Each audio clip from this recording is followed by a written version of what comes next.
Hello, everyone. Before we jump into our next story, I want to touch on something very important to me.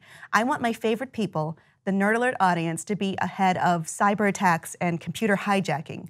Start protecting yourself on the web at nordvpn.com/nerdalert or enter the code NERDALERT to save 77%. I talk about this a lot, but it's important, so I'm going to say it again. Your data is a vital commodity that hackers, greedy corporations, and even Russian malware creators are trying to take over every day. The FBI just put out a warning about a sophisticated malware system linked to Russia that may have infected at least 500,000 home and office routers in over 54 countries. And the New York Times is reporting that malware could be blocking web traffic, collecting any personal information entered on connected devices, and disabling devices entirely. You can stop the data manipulation yourself by restarting your router, going into the admin settings, and connecting NordVPN.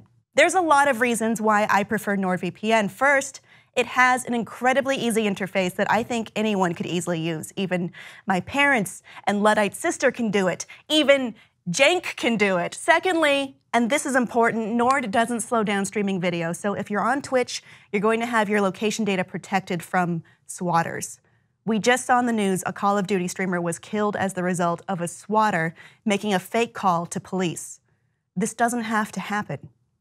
Nord is the fastest VPN product you can find. It won't throttle you like a direct Tor connection, and they've quadrupled their amount of servers to keep you safe without interrupting the rest of your life. I use it, I really like it, and now I can help you get it for 77% off just by using the code NERDALERT at nordvpn.com/NerdAlert.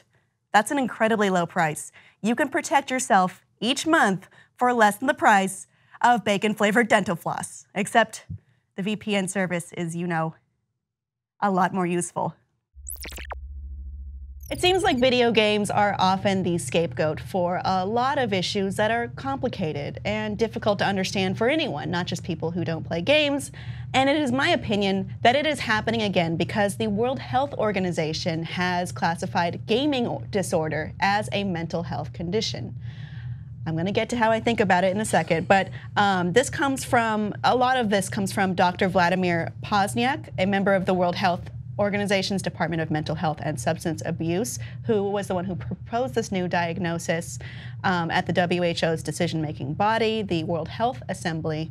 And let's talk about a little bit what the characteristics would be. Right. So according to him, one is that gaming behavior takes precedence over other activities to the extent that other activities are taken to the periphery. The second is impaired control of these behaviors. Even when negative consequences occur, this behavior continues or escalates. And a third feature is the condition leads to a significant distress and impairment of personal, family, social, educational, or occupational functioning. And this may include disturbed sleep patterns, diet problems, and deficiency in physical activity. However, he did say for the diagnosis to be made, the negative pattern of behavior needs to occur for 12 months. So if you are a concerned parent and you see maybe your son spent a day playing Overwatch and you didn't like it, I don't think this would be something that could be classified as gaming disorder, right, a mental health condition. There is a group of researchers, psychologists who disagree with this, and I'm not a researcher or a psychologist, but I do disagree with this. I disagree as well. I've seen this time and again where it's so subjective, right, and it's something, you know, honestly, I don't think a lot of mental health researchers or doctors have an exact grasp of what gaming is and what it's for. And I think what we're looking at here is blaming the symptom as the disease, and it's not, in my opinion. And I mean, if you are, obviously some people are addicted to video games. There was a good stretch of like 3 months where I did nothing but play World of Warcraft.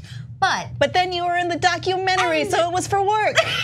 Yes, it was for work. Actually, technically, it was for work. But I really I feel like this is no different than any other addiction. So I think that if you're saying something is taking over someone's life, it can be an addiction to anything. I don't think specifically video games would qualify as a specific think disorder. about it. If you, let's say you have Okay, well, I'm going to jump off of what a different psychologist has to say. Anthony Bean is a licensed psychologist and the executive director of the Telos Project, a nonprofit mental health clinic in Fort Worth, Texas. And he does disagree with this diagnosis, calling it more of a coping mechanism for either anxiety or depression, which I think makes a lot more sense. You could use a lot of things as a soothing agent. You know, if you're feeling depressed or anxiety, you could watch television all day. Yep. You could be very absorbed into sports. You could spend all day at the library. You could. I do that. Sure, I don't anymore. I love audiobooks. Oh, but that's where I get them. Okay. But it's just like, I mean, under this classification, I think it leaves a lot of vagueness that can be interpreted poorly, incorrectly in the future. I'm not saying that there is no such thing as any kind of disorder with video games and they're completely non-culpable for anything. I'm not saying that. But I think this is premature. I think so too. There isn't enough there to classify this. And as Anthony Bean pointed out, it's very subjective for clinicians, and most clinicians would probably agree that they don't understand the concept of video games because they're not immersed in that world or that experience. And I just think it is going to be extremely subjective. And I think this could result in a lot of improper diagnoses. I mean, when you look back at the Dr. Vladimir Poznyak, who posited this to the WHO, he is very clear to say, you know, it's not as easy as you think. Right. It's this much. Maybe we're not telling anyone's health insurance to go either way. Yeah, and also you could be studying for a scholarship because you get those for esports now. Yeah, I mean, you could consider it on the level with athletics. It's for work. or it's for esports. You know, which could be athleticism in a way technically. I know it. And I know it isn't.